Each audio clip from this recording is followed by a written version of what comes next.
Achamar, Chamakan, Kirkazi, Arieri,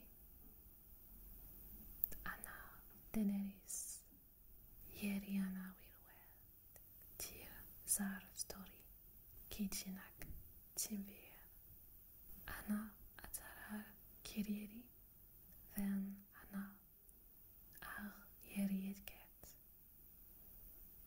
Je traduis si vous ne parlez pas le Dothraki. Bienvenue à vous. Comment allez-vous? Je m'appelle Ténéris et je vais lire ma propre histoire par ce livre.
C'est une sous-espèce des dinosaures.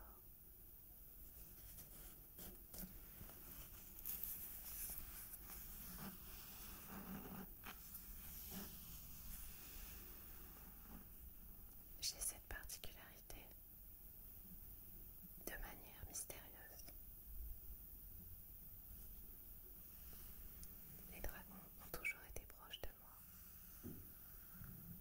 Je me suis dit que je devais être leur mère.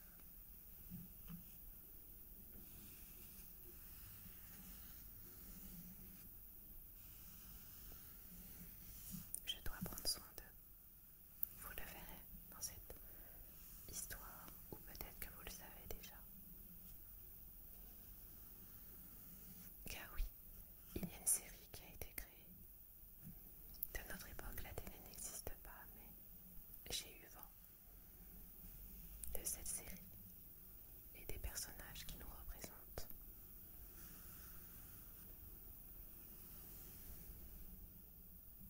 J'ai pu échanger avec George Martin quand il vient dans notre univers. Actuellement, il n'a pas fini de raconter notre histoire. Oui, il prend du temps pour terminer le livre. Et la série l'a devancé. Malheureusement, elle ne raconte pas tout à fait ce que George Martin sait de nous.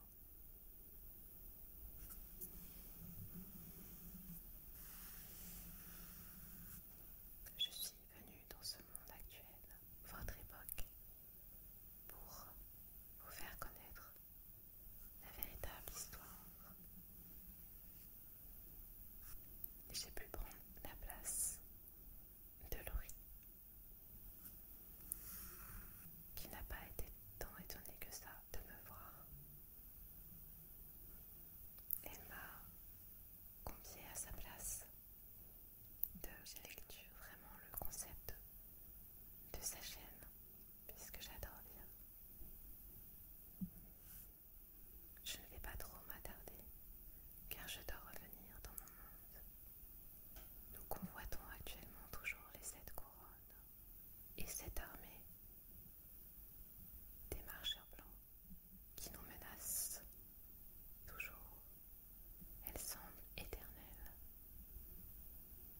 Nous n'arrivons pas à indiquer leur présence à travers toutes les terres de notre monde. Alors je vais lire quelques pages et je vais retourner à Westeros pour visiter les Lannister et marchander avec eux. Notre entente est toujours à peu près cordiale, mais je veille au grain. Avant la lecture, vous allez entendre une mélodie que j'ai développée en entendant le générique de la série Game of Thrones. Et l'ami compositeur de Laurie a accompagné avec ses instruments. Nous avons fait cela en très peu de jours, puisque je ne pouvais pas rester longtemps sur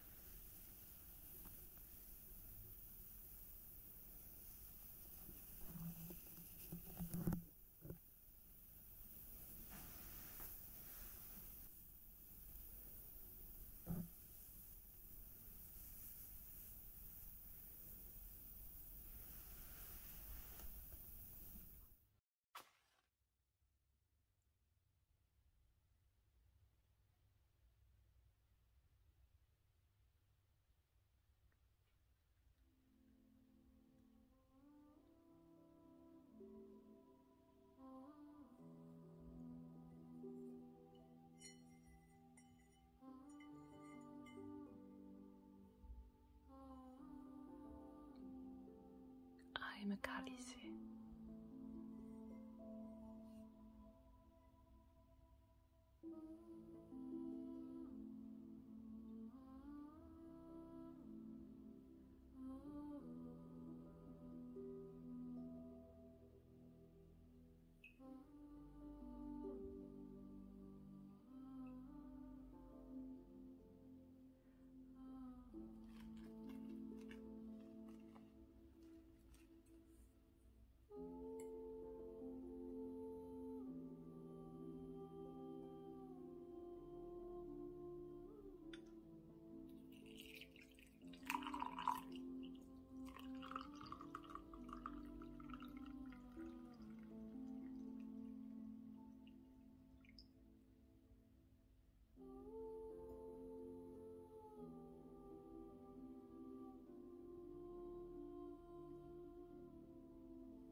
t'abrazar.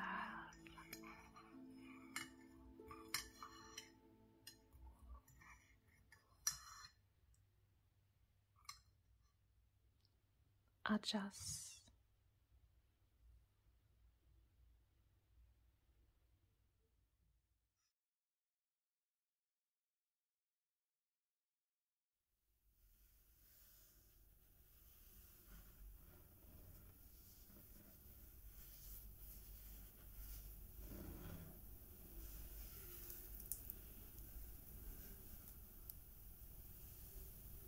Le nord, Westeros, Winterfell, Bois au loup, mer de Dorne, baie de la Nera, baie des naufrageurs, mer Grelotte, Castral Rock, Port la Nice, Winterfell.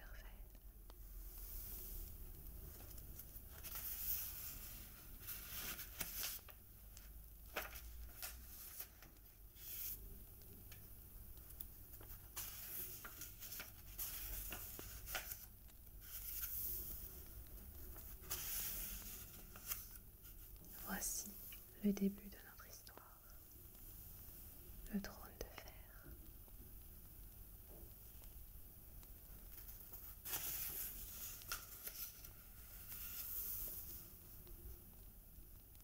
Prélude.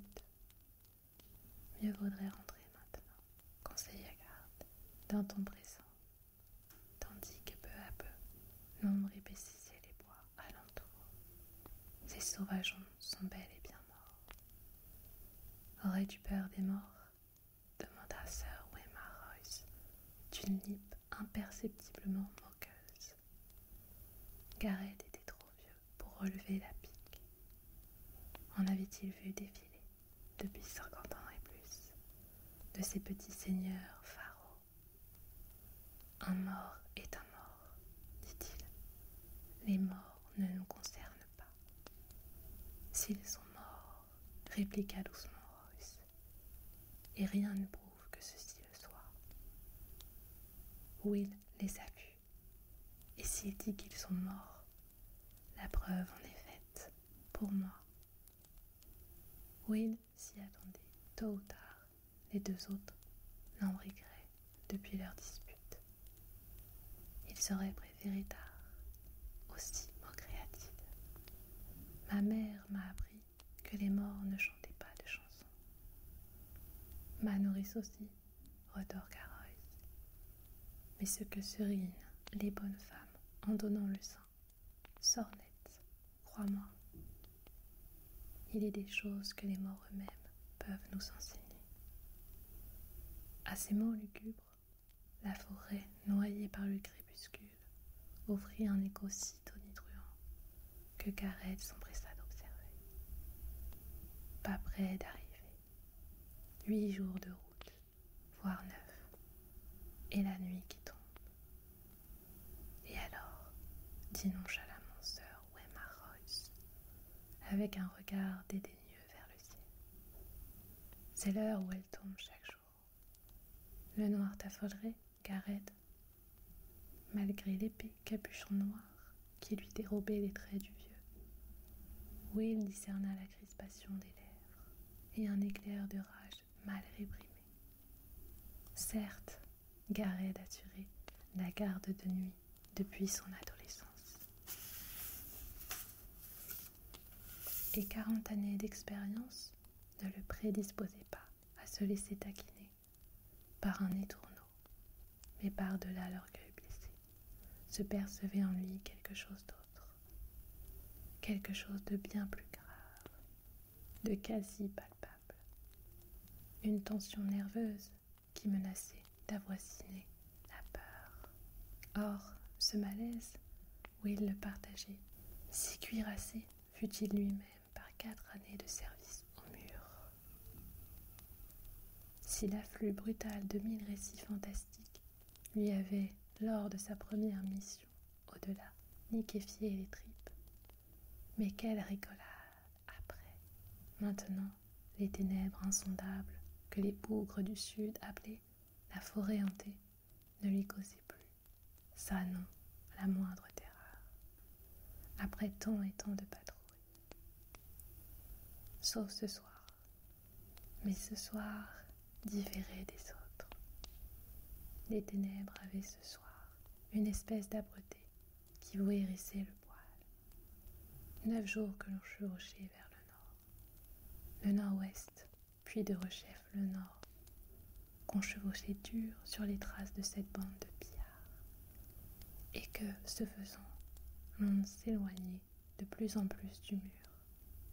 9 jours, chacun pire que le précédent, et le pire de tous, celui-ci, avec ce vent froid qui soufflait du nord et qui arrachait aux arbres des bruissements de choses en vie. À tout instant, Will s'était senti, ce jour-là, sous le regard de quelque chose.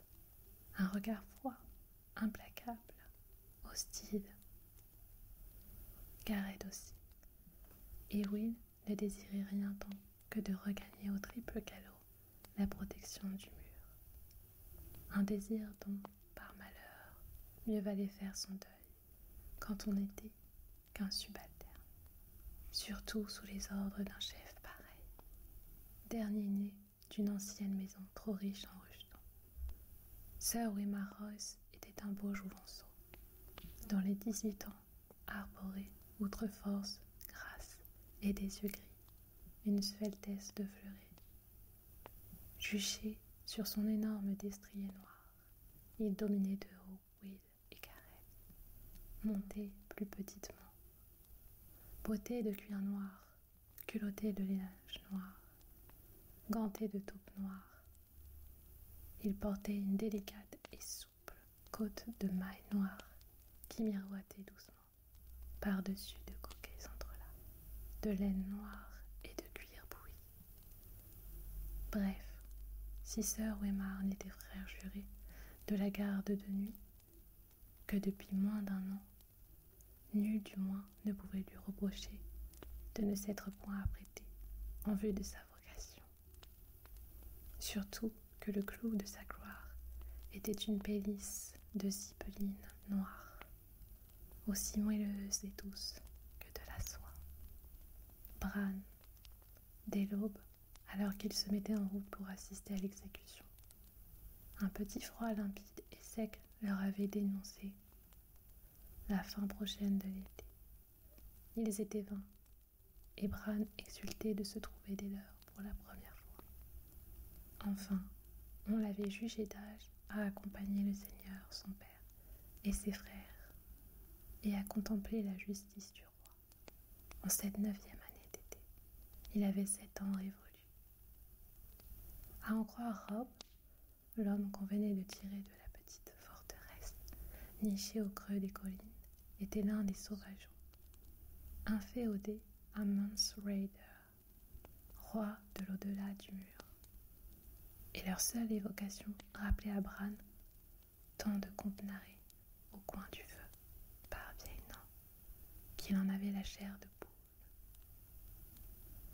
Elle les disait si cruels, des faiseurs d'esclaves, des pillards, des égorgeurs, qui, à coquiner avec géants et goules, enlevaient les petites filles, au plus noir des nuits, trinquaient avec des cornes emplies de sang, pendant que leurs femmes forniquaient avec les autres, là-bas, dans les ténèbres sempiternelles, et en concevaient des monstres à demi humains.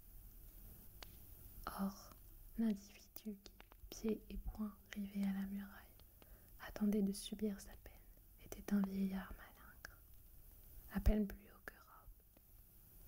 Le gel l'avait privé de ses 2 oreilles et d'un doigt, et à ce détail près que ses fourrures étaient en loques et graisseuses. Il portait la tenue entièrement noire d'un frère de la garde de nuit.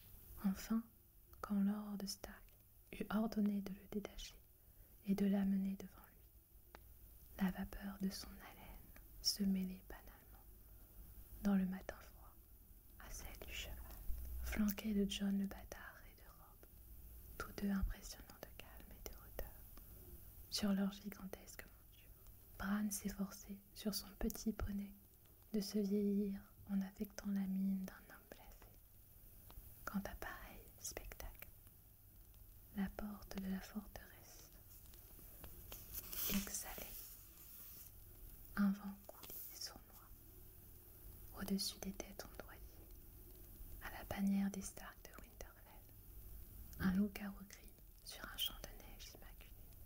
Solennel en selle, père abandonnait sa longue chevelure brune au gré du vent, taillé court, sa barbe émaillée de blanc, le faisait paraître plus vieux que ses 35 ans, et avoir l'expression farouche qui en ce jour durcissait ses prunelles grises.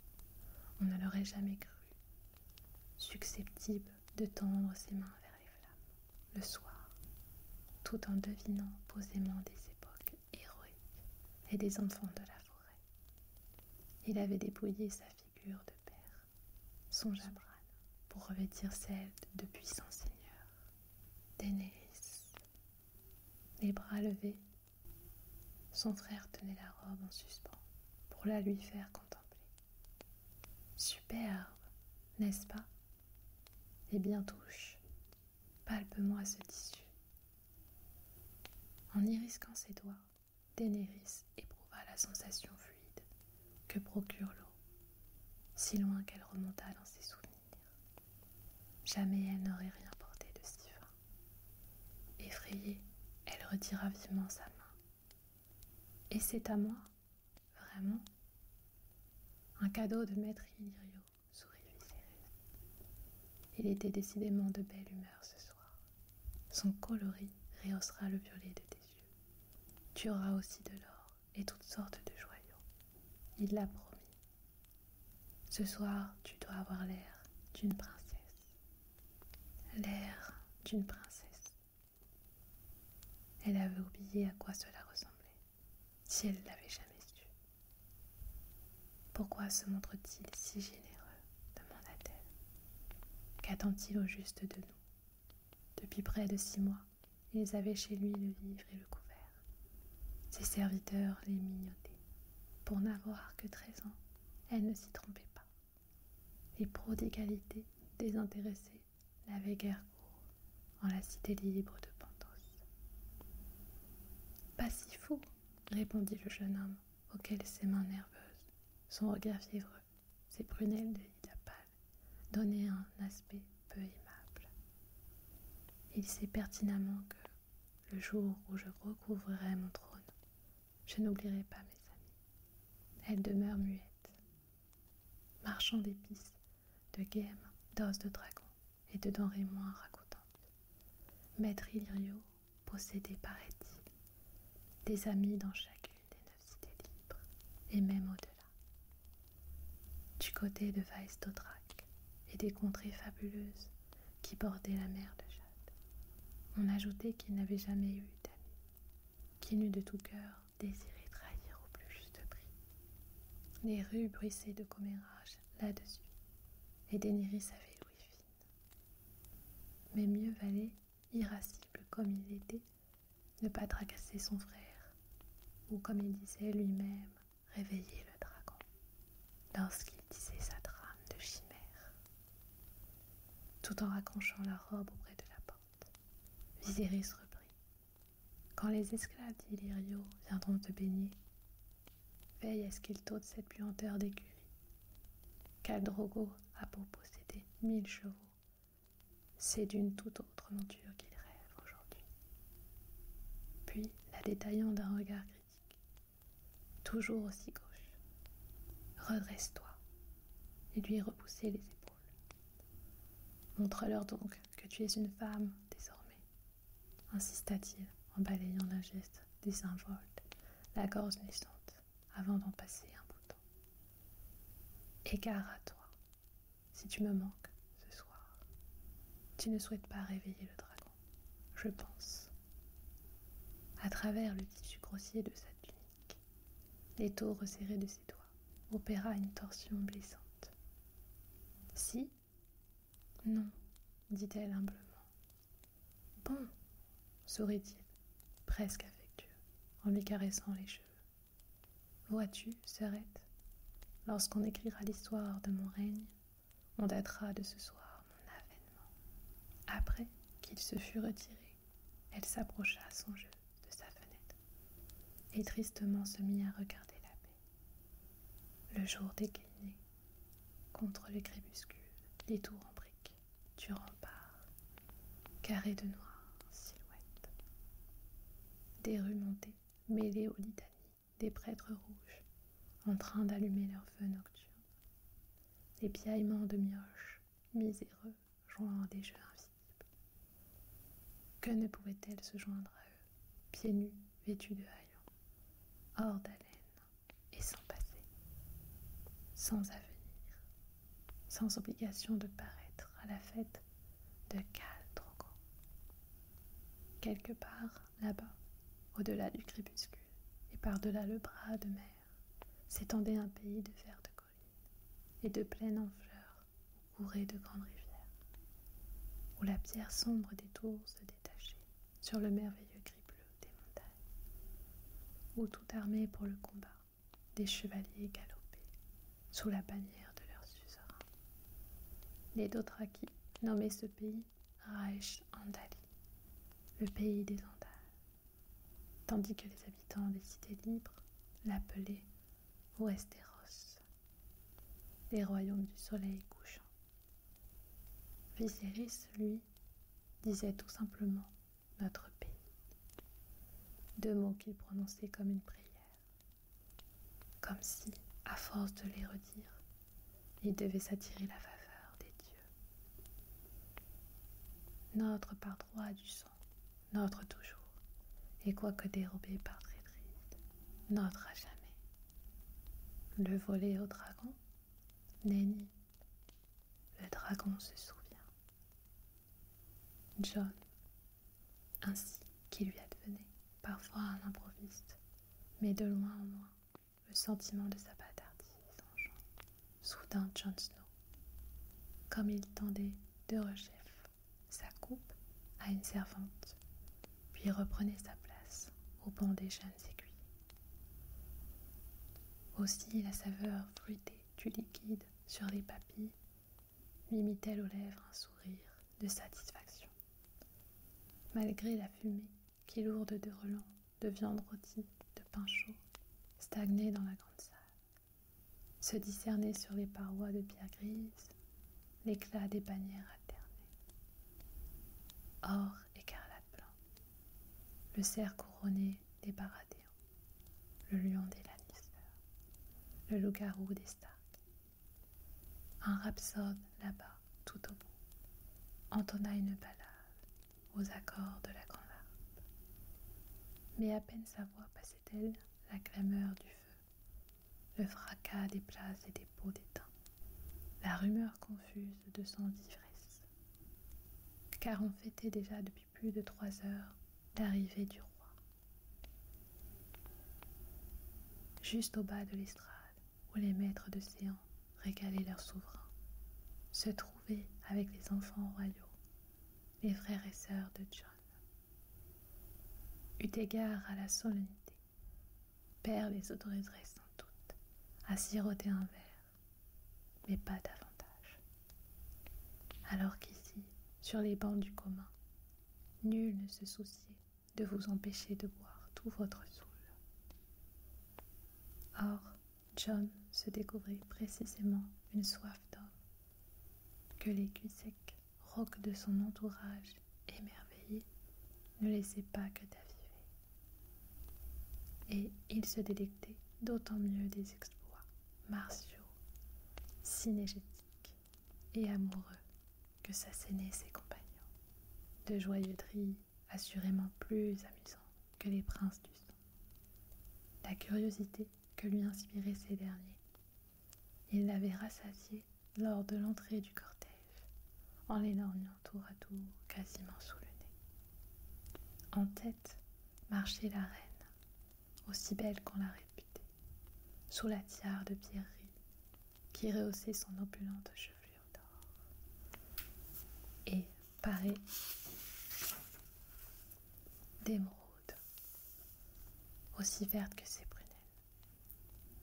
Mais tandis que père la menait vers l'estrade et l'y installait, elle affectait superbement de l'ignorer, souriant d'un sourire auquel John, tout gamin qu'il était, ne se méprit pas. Lady Stark, à son bras, venait là-dessus le roi.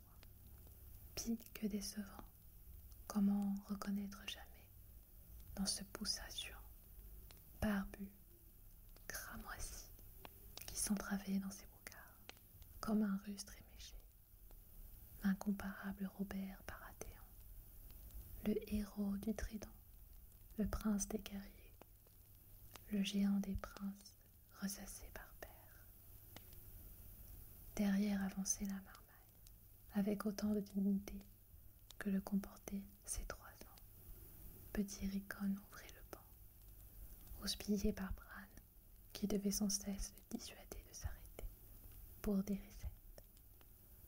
Sous leurs talons, robes aux couleurs des Stark, laine grise émaillée de blanc, conduisait la princesse Myrcella, un brin de fille allant sur ses 8 ans, dont les boucles d'or cascadaient sous une résille sertie de joyaux, surprenant au passage les regards furtifs et les sourires timorés qu'elle dédiait à son frère. John la décréta insipide, et l'air béat de celui-ci le convainquit qu'il était trop niais pour la juger stupide. À ses demi-sœurs étaient échus les princes, à demi perdus sous sa toison platine, le grassouillet Tommen équipé Arya et Sansa, l'héritier du trône. Malgré ses 12 ans, Geoffroy dominait déjà d'un pouce aux grandes dames de John, ses aînés du Nord. Aussi blond que sa sœur, il avait les yeux verts sombres de sa mère, et sa nuque, ainsi que son écharpe d'or et son grand collet de velours, disparaissaient sous ses boucles tumultueuses. Agacé de voir Sansa, radieuse en telle compagnie, le bâtard n'appréciait guère non plus la moue d'ennui dédaigneux que le jeune Baratheon promenait sur les airs de Winterfell. Davantage l'intéressa le couple que formaient ensuite les fameux Lannister de Castral Rock. Il était impossible de les confondre. Jumeaux de la reine Cersei, sœur Jaime, le lion se distinguait tant par sa stature, sa chevelure d'or et la fulgurance de ses yeux verts, que par un sourire aussi acéré qu'une dague. Des cuissards de noir et un manteau de satin noir, contrasté avec sa tunique de soie écarlate. Brodé sur sa poitrine en fil d'or, rugissait d'un air de défi l'emblème de sa maison. De là venait le surnom qu'on lui décernait de face, quitte à l'affubler. Dans son dos, du sobriquet moins noble de régicide. John, quant à lui, fut hypnotisé. Voilà à quoi devait, se dit-il, ressembler un roi.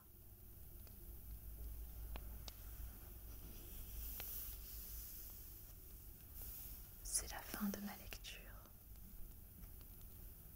Vous avez pu découvrir un peu une partie de notre histoire.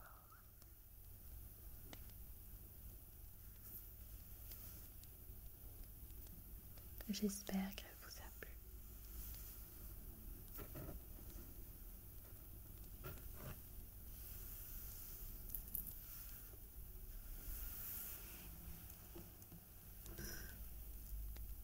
Je vais terminer mon infusion et je vais retourner dans mon univers, rendre sa place à Laurie.